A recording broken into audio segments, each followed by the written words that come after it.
Good morning, everybody ready to go? Just checking. Get a thumbs up. Everybody good? Action, you good? Yeah. All right. Good morning, everyone. Glad you all could be here. We're excited about kicking off our new school year in less than 2 weeks. We've assembled a whole group of staff and leadership to be able to take any questions that you may have about the start of the new school year or any other topics swirling around education today. We're going to lead off by introducing our new superintendent, Dr. Kriznar. She has been with the district for decades, I can say. Following her, we're going to have some statements about some issues I know you're interested in. So Jim Colbert, our Chief Information Officer, will come up to talk about some of the apps that we're introducing this year to make life easier on parents. Erica Harding, who is our new Assistant Superintendent of Operations. We're glad to have her. She's been with the district for some time and new to this role. But she's going to be talking about some of the transportation issues that we're facing and our real plea for people who can drive a bus to join one of our bus driver companies so students can have a good experience. Paula Renfro, our Chief Academic Officer, is also going to speak. She'll be talking about the media centers and the libraries and the fact that we're in a whole new and very positive position compared to where we were months ago with that. And then finally, and it's always a topic of school safety, and our esteemed Police Chief, Greg Burton, will be talking about some safety initiatives that we'll be bringing on this year and answer any of your questions about that. So that's the lineup. We also have some other staff in the room in case we have HR questions or school operations questions or anything like that. So we're ready for whatever you bring. So with that, it is my pleasure to introduce our new superintendent, Dr. Kriznar.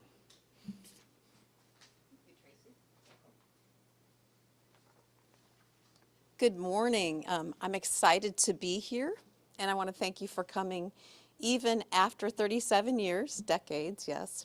Even after 37 years, the start of a school year is always an exciting time for all of us, and it never gets old. And so for the next few years, my goal, I'm sorry, I messed up. I'm not going to be here for a few years. During this interim period, my goal is to build on the progress of the past 5 years. We're a better district than we were 5 years ago, and our goal is to become even better. We currently have no schools on the state turnaround list. On the National Assessment of School Progress, we're one of the top urban districts in the nation, along with Hillsborough and Miami-Dade, both NFL cities. But we're committed to doing better for our city.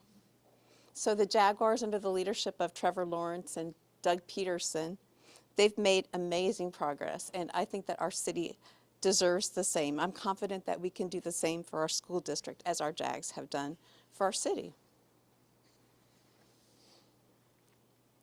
So over the next year, our main focus is going to be literacy, and we have 4 strategies. And the first strategy is working with our teachers, listening to our teachers about what they need professionally. We know that they know their craft, and we want to make sure that we honor what it is that they already know and what they need. Ramping up professional development, we have a new curriculum, we have new standards, and we know that we want to support them in those areas. Strengthening content knowledge and instructional strategies within those areas, and then working with teachers in other content areas so that they can embed those reading strategies across the curriculum. Our second strategy will be working with families. We know that children should be reading 20 minutes a day at home, at least 20 minutes a day, and we want to encourage families to do that. We want to promote healthy internet and social media usage at home. And then also we want to provide strategies that families can use at home to build vocabulary through frequent conversation and those things that we can do as families. And then last but certainly not least, we want to promote good attendance. We need our students in schools every day in order to teach them. Our third strategy is use of out-of-school time, including our after-school programs. We're very thankful to the Kids Hope Alliance and to the City of Jacksonville for investing in those after-school programs like Team Up. And we're also thankful to the very many after-school providers who partner with us to bring those programs to our students. We work with those partners to develop literacy strategies that they can incorporate in those after-school programs. And so we thank them for that, and we will continue to work with them. And then the last strategy is working with the community.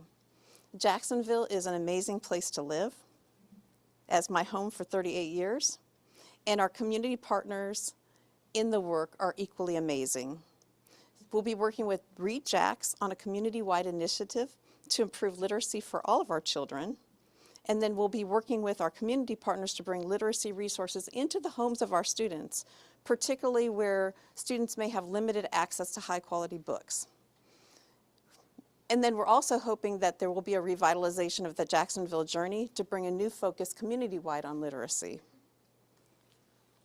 Our main focus this year will be on academic achievement, but I'm also thrilled that we'll be opening our first new school as a result of the half-cent sales tax referendum. That's Rutledge Pearson, Martin Luther King Elementary, and Henry F. Kite are consolidating into the brand new building. We had an opportunity to tour the school this week, and it is a beautiful facility. We are very grateful to the taxpayers for that initiative. So now I'm going to turn it over to Jim Colbert, our Chief Information Officer, because he's going to share some information about some new apps that we have this year. Mr. Colbert? Thank you, Dr. Kriznar. I wanted to make life easier for our parents this year, and we're doing so by introducing 3 new initiatives for our parents.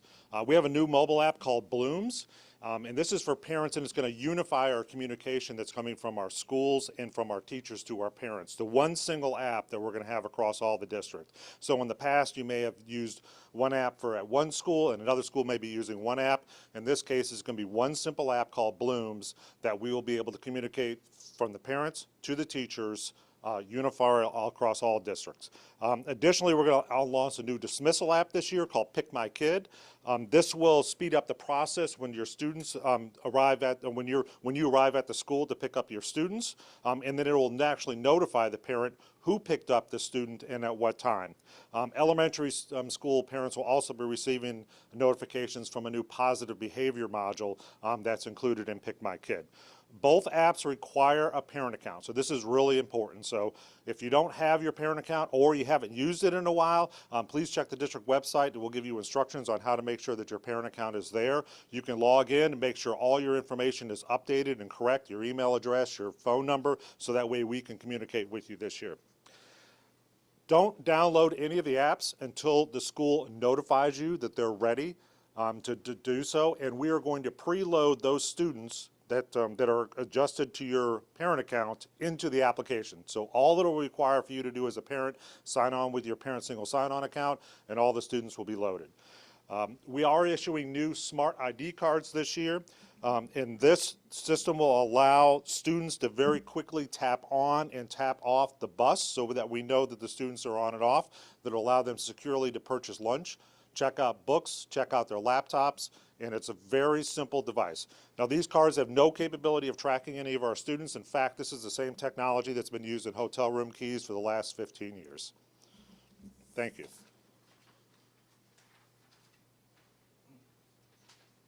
And now it's my pleasure again to introduce Erica Harding, who is our Assistant Superintendent of Operations, who's going to talk mostly about the situation in our transportation area and also expound a little bit on the bus app that Jim just mentioned. Erica. Thank you so much, sir. The impact of the national bus driver shortage continues to impact us here in Duval County. As of last count, we need approximately 49 additional drivers. And so I'm making a plea that if anyone is interested in servicing our community and increasing the educational experience of our students, to please, please, please apply to be a professional school bus driver and or a professional school bus monitor. These typically are the first people that our students see in the morning, and so they set the tone and set the day for that educational experience that our children are going to have when they get to school and for the school day. And so I think we're going to set out some information from STA and Durham, who are our student transportation providers. And so if anybody is willing to service our community and really have a positive impact on the children of this community, I would implore that they apply for this wonderful service to the community. And so also, too, want to piggyback off of what Mr. Colbert shared. As we're moving forward in the school year, we're going to be using that Smart ID to tap on and tap off the school buses so that families will be able to see the movements of the school bus, of their student's school bus, and that'll really help them in knowing when the bus will arrive and, you know, be prepared to receive their child off the bus. Now, how do we do this? It's very, very important that our parents have a focus account. I think we've talked about that, and we have instructions. IT can help families to set that up.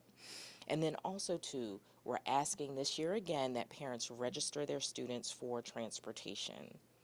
This makes sure that we're ready to receive the children, and then it also makes sure that when we have the app available, that the parents are connected and linked and able to get that information. And then also, too, that'll help us to determine the child's eligibility for transportation. And so with that, Can you just address when the bus app is going to be available? thank you, sir. So we're going to begin to roll out the app starting in October. And so like what Mr. Colbert said, please make sure parents will get announcements through their schools as to when it's time for that app to be used. Thank you, sir. And now it's my pleasure again to introduce our Chief Academic Officer, Paula Renfro. Paula's going to be addressing probably the topic that we had hundreds, if not thousands, of media inquiries on last year, which has to do with our libraries and media centers. But we have some good news. Ms. Renfro. Thank you so much. I think my new title is the Book Lady. I have to say that this is actually a really exciting time for curriculum and instruction. We're sending out the last of those instructional materials. I think every adult as an elementary student remembers the smell of brand new crayons. Like, that's so exciting for us. But another layer is classroom libraries. Classroom libraries are open this year. Our media centers, our school classroom libraries that children can go to at any point in the day. Teachers and media specialists have worked in very thoughtful ways and incredible ways to ensure that children have access to rich collections of literature that they can connect to and enjoy. That's what I think I can add there. And finally, for our prepared statements, school safety is always a #1 topic on people's minds. And we have our awesome Chief of Police, Greg Burton. Good morning, everyone. I'm excited. This new year of school, we're excited as we are every year. Every year we add additional layers of protection, and this year is no different.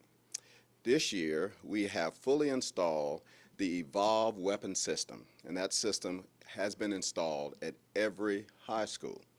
In addition, by law, every school district and every school must have a panic alarm system. We, along with the Jacksonville Sheriff's Office, have had that system installed since 2022. This year we are changing vendors. That vendor is now Centegix, and every school will be ready to go by the beginning of the school year. In addition, we have started with the Duval County School Police Department our first K-9 unit. We have the only gun detection K-9 for law enforcement in Northeast Florida, and that is K-9 Officer Maverick. His handler is Officer Baker. In addition, with the help of the St. John's Police Department, St. John's Sheriff's Office and the Clay County Sheriff's Office, we have certified our first drug detection dog, and that is Officer Leo, and his handler is Officer Adele. These canines will be ready to go on the first day of school, and we look forward to ensuring that all of our schools are safe. Thank you. Close. And we're now open to take your questions. Go ahead, Cheyenne. Well, I want to talk about a topic that's very big in education right now, which is the new African American curriculum standards in Florida. And as far as implementing earlier this year, you know, DCPS racing to review books, and it was a very tough time for the district. I'm wondering, are you guys prepared to roll out this new curriculum? Do the teachers have everything that they need from the Department of Education in order to do that? Are you specifically referring to the African American history curriculum? Yes. This is a point of pride for Duval County Public Schools, and some of you have actually been involved. We have been working on our African American history curriculum over the past we've been working on our African American history curriculum for the past 6 years. We're an exemplary district. We have a really large African American history task force locally for Jacksonville that includes community partners, including universities, community partners, parents, teachers, students. And so we've been working on it for some time. We have students that write curriculum, research and write curriculum over the summer to make our standards more locally interesting for our students. And so we're well positioned. And so our curriculum guide is ready. It's very robust, and we're very proud of it and the lessons that accompany it. How is the new state curriculum being incorporated into the existing local curriculum? Is it being incorporated as is, or does the district plan to push back against the standards as they came from the state? Our curriculum is more robust than the state's curriculum. So they give us the minimum standards, and we are able to embellish upon them and create even more robust kinds of lessons from them. And we've been working on it for some time. And so I would say that we were actually ahead of that. And so our curriculum guides are set. Do you want to add to that, Ms. Renfro? Well, what we know being exemplary status is we understand African American history to a deep degree and speak to the standards. And also the work that we're doing also provides a lot of local text, just to piggyback off you. So we're proud of it. Dr. Kriznar, this is your first time as superintendent, but you've been here for 37 years. Tell me about the challenges that come with that and what you're most looking forward to. So as a middle school teacher, I tell you I'd be more comfortable speaking to 1,000 sixth graders right now than the 4 of you. But it's been different when you are used to being someone that supports the superintendent and the superintendent's policies. It's a different feeling altogether when you're put in the seat. And so it's been an adjustment, but this is an incredibly dynamic and innovative team that have been wonderful to work with. Dr. Green left the district in good position, and then we have an incredibly supportive board, and so that helps. So the infrastructure was already there? Absolutely, absolutely. Just building upon what has been developed over the past 5 years has put me in a good situation to continue the good work that was already happening, and then perhaps bring some new things as well. Thank you. And additionally, are there any updates at this time in the search for a new permanent superintendent? Sure. So the search for the new permanent superintendent is actually being led by our school board. They have engaged with the Florida School Boards Association to be the consultant in that search. And the district has put up a website to provide the community and all of you with information as to how that search is progressing. And eventually, very soon, it will have ways that the community can engage in that search. The next step is a meeting of the board, August 9th. I believe it starts at 10:30 a.m. So pay attention to those meetings, keep us on the website, and that's how the search is progressing. Two things when it comes to the shortages and whoever's the best to address this. Number one, I know that you talked about the school bus shortage. How does this compare? So for somebody that doesn't know, is 49 a big number of openings? Is that an average number of openings? So my goal is to have a driver assigned to every active route, and that not having those 49 drivers will impact service. So if you look at our core of drivers and the number of routes, and we will need to, I'll get with Tracy, Mr. Pierce, to make sure that we give you the actual numbers, but that would mean that we have 49 routes that would not have drivers. And so for me, every route counts, and every route is important. And so when you say, is it big or little, it's important to have a driver assigned to every route. Ma'am? What happens if the first day of school comes around and those routes are not filled? So we work with our student transportation providers to find coverage for those routes, and that is why having the delayed bus route information posted online is so important, because we know at that point there will be an impact to service. Sir? I know there are 258 teacher vacancies right now. How does that compare to this time last year? I'll start and then I'll ask Ms. Schultz to come up. Around this time last year, we had about 460 vacancies, and this year we have 258 classroom teacher vacancies. But I'll ask Ms. Schultz to come up and share about our. I think what I would add is that we are still hiring, and every single day we receive someone else that's interested. Right before I walked in, someone sent me an email, and they live on the south side, and they have an elementary and an ESE certification. They said, I'm ready. So if you're ready and you have a degree, reach out, and we will show you the pathways to becoming a teacher, and we will get you connected. I would just add to that, thank you to the voters of Duval County, because we are getting more of those vacancies filled because we are able to pay teachers more because of the because of the millage rate. That has been an important difference. Is it difficult to find staff, whether they're teachers or bus drivers or support staff, in such a political climate when it comes to the polarizing issues like the books and African American history and school safety? So are you asking if that has an impact on our ability to recruit and retain teachers? I think that there are a lot of effects on people's willingness to join the school district, and that would certainly be one of them. I know that they take it into consideration when that's what they hear about, and it would cause a person to think twice, but this is a wonderful place to work. We're excited for a new school year, and we're excited to have other people join our team, to be part of Team Duval. This is the first school year that Florida has universal private school vouchers in place. I'm wondering, my question's kind of twofold about that. One, what is your message to parents that are thinking about leaving district-run schools in this politically fraught climate?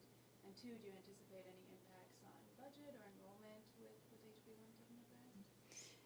Regarding the Family Empowerment Scholarship, we did forecast for the implementation, and so we think that our numbers should be close. We are monitoring our enrollments, and our kindergarten enrollments seem to be fairly solid.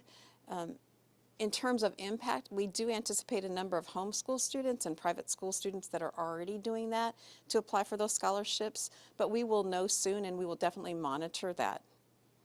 And I'm going to ask Ms. Peak if she wants to add anything to that.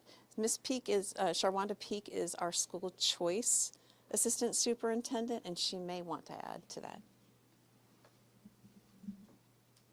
Thank you, Dr. Kriznar. What I will add to that is in the Office of School Choice, we want families to call us so that we can talk to them about all of the wonderful choice opportunities that Duval County has to offer, to include our magnet schools, our special transfer option schools. So we monitor that, and we do ensure that families have information to make a well-informed choice. We want Duval County to be their choice. I wanted to ask, and I don't know if this is a board question, but about Jeffrey Clayton and the investigation. Going into the school year, is there anything that the district is doing differently as far as reporting to the states because of that backlog of reports? So we have changed our process in reporting to the state in that we are now using a method where we're uploading to a SharePoint site. So we're changing the process. So we're also using a district-wide electronic format for the schools to report misconduct. And so it's just more user-friendly. So I think it'll help us with pulling reports and those sorts of things, just an extra layer of monitoring.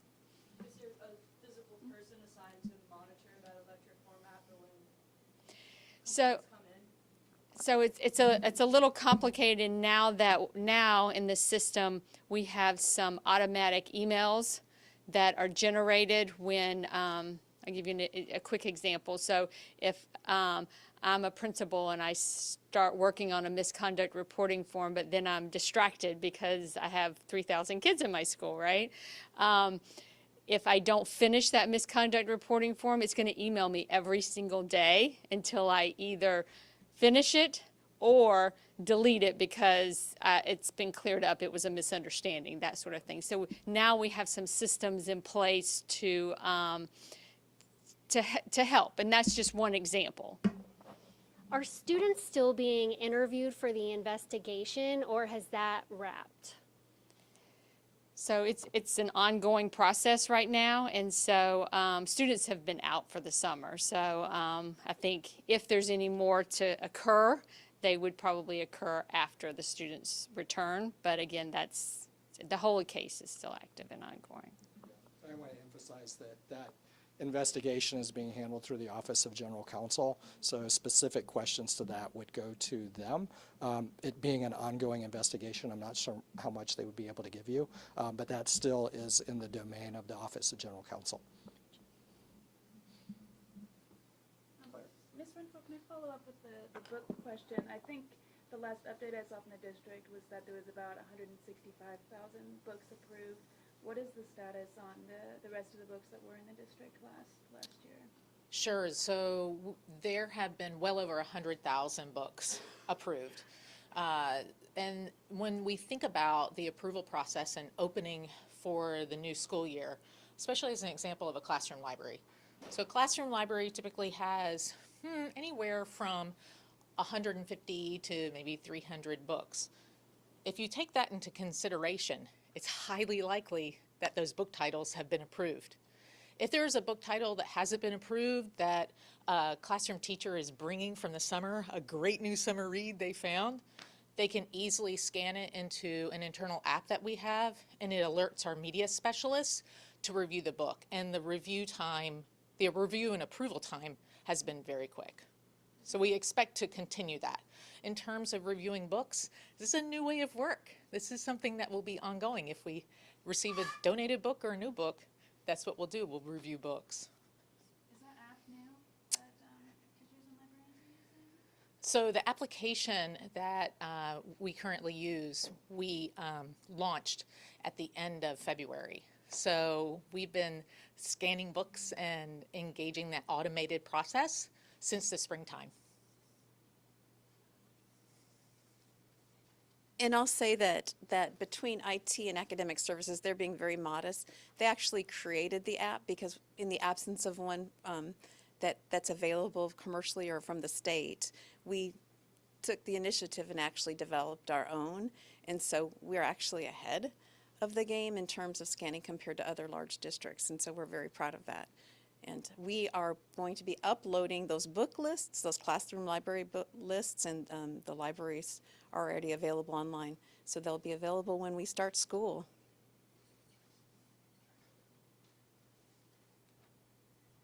I'll ask another question.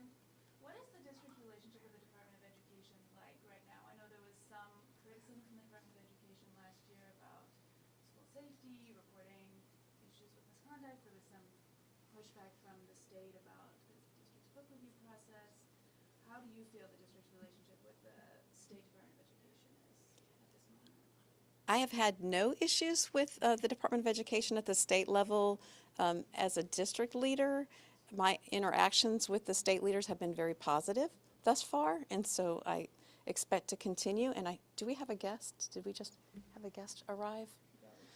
Okay. So no issues to date, and I anticipate that we will continue to not have issues, and if we do, then we'll work through them as we have in the past. I hear heavy breathing. Do you want to introduce your guest, Chief Burton? Yes, I'd like to introduce to you the only gun detection dog, or K9, in Northeast Florida. That is Maverick, and his handler, which is Officer Baker. Come on up. I want to make a statement. Look, students bringing guns to school is a bad thing. Students bringing guns to school and drugs, and we do have a drug detection dog. It's a bad thing, but it's a good thing when we detect what they are doing, and then we can take the appropriate action. That extra layer of protection for our students is right here before you, and so we look forward to Maverick and Leo working every school day to help keep our schools and our students and teachers safe. Chief Burton, while you're up there, I wanted to ask you a question about the metal detectors. Is there anything new or different about that technology, and what is the process like? Do students walk through it every single day when they go to school? Yes, the difference is it utilizes AI systems to detect those weapons, and it's different from your usual metal detectors. That AI uses, the program uses actually radio waves that then bounce back to detect any weapons. Those will be used every day at every high school whenever students and or guests, parents go in and out of the schools. Chief Burton, how's your staffing within the DCPS Police Department? Our staffing is fully up to par. We have every school covered. In addition to that, we are going to swear in 3 new additional officers on Monday, as well as swearing in Leo, who is fully certified. So we are fully covered. Also, I know you mentioned that new gun detection technology is AI-based, and around the country, that's one of the biggest headlines, how it's being implemented. Is that something that DCPS is trying to utilize more in the future for safety or other things, utilizing AI and innovative technology? We will introduce any additional layers of protection, whether it's AI or traditional, that will help keep our students safe. There was quite a bit of debate last night about restorative justice. I'm curious if you can explain a little bit your philosophy when it comes to when you implement restorative justice and when you arrest students. Okay. Well, I can't speak intelligently on the new grant, except for I expect our officers to use restorative justice practices, and that is through our civil citation process. As I stated last night, we have been recognized in the state at a 95% utilization rate, and we are one of the highest in the state, and that's according to the state attorney's office and the district. So the circuit 4th district. So, and we are getting other counties to ask us how we do it.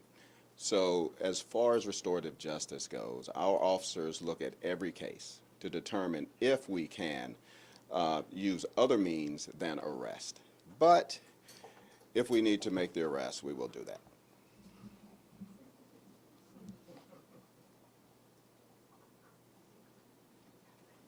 Any other questions? Say goodbye to Maverick. How is the media specialist staffing? Is there a shortage with media specialists still? Yes, we have a shortage of media specialists, but we are closing the gap, so we're getting there. Are there any new incentives this year for any kind of hiring that I'm unaware of? So in addition to the monies that employees will get thanks to the voters, our mental health workers, we have a grant wherein we have a moving stipend for them, a hard-to-staff supplement, and a career ladder, and then a mentoring supplement to help mentor and grow our new mental health workers. So that's new. This is not a content question, but I've heard it said both ways, Dr. Kriznar and Kriznar. What is your preference? Kriznar. Okay. I just want to make sure we're saying it right. Okay, thanks. All right, well, it looks like we got all your questions covered. Going once, going twice, gone. Thank you guys for coming. You know Sonia and Maureen's number. If you have any further questions or leave, be sure to let us know. Thank you to the team. Yes, Dr. thank you, Kriznar. everyone. Thank you. We appreciate you guys doing this.